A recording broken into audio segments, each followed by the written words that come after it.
আসসালামু আলাইকুম, সবাই কেমন আছেন? আশা করি ভালো আছেন। আলহামদুলিল্লাহ আমি ভালো আছি। আমাকে অনেকে প্রশ্ন করছে, ভাইয়া তাকামুল সার্টিফিকেট নিতে কি কোনো টাকা দেওয়া লাগে? আমার এজেন্সি বলতেছে টাকা দেওয়া লাগে। তো অবশ্যই কত টাকা দিতে হয় আর কি টাকা কি সত্যি দিতে হয়? অবশ্যই আপনি ভিডিওতে বলবেন। হ্যাঁ, প্রথমত আমি বলি, আপনি যদি লোড আনলোড ও অফিস ক্লিনার এসব কাজে যান, প্রথমত আপনাকে টাকা দিতে হবে না। আপনার শুধু বই, অন্যান্য ডকুমেন্ট এজেন্সি এম্বাসিতে জমা দিলে কিন্তু আপনার ভিসা হয়ে যাবে।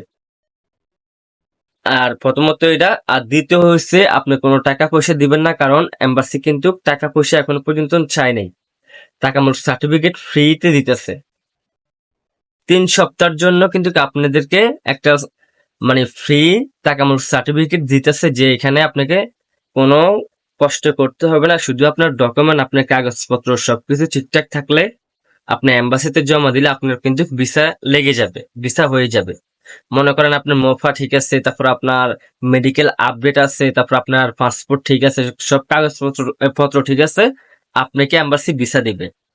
এখন যেসব এজেন্সি বলতেছে যে টাকা লাগবে, তাহলে ওইসব এজেন্সি আপনাদের সাথে ধোঁকাবাজ করতেছে। আপনাদের আপনাদের থেকে আপনাদের এজেন্সি টাকা খাওয়ার জন্য এরকম করতেছে।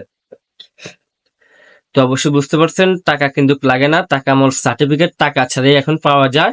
আপনার সবকিছু ঠিকঠাক থাকলে অবশ্যই পেয়ে যাবেন।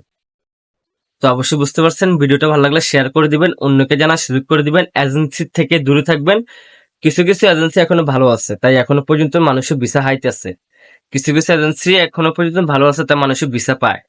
আর কিছু কিছু এজেন্সি অনেক খারাপ, এখনো অনেক মানুষে কিন্তু ভিসা হাতে পায় নাই। তো অবশ্যই বুঝতে পারছেন, ভিডিওটা ভালো লাগলে শেয়ার করবেন। আর কিছু না বুঝতে পারলে আমার ভিডিওর কমেন্ট আমাকে কমেন্ট করবেন। আসসালামু আলাইকুম।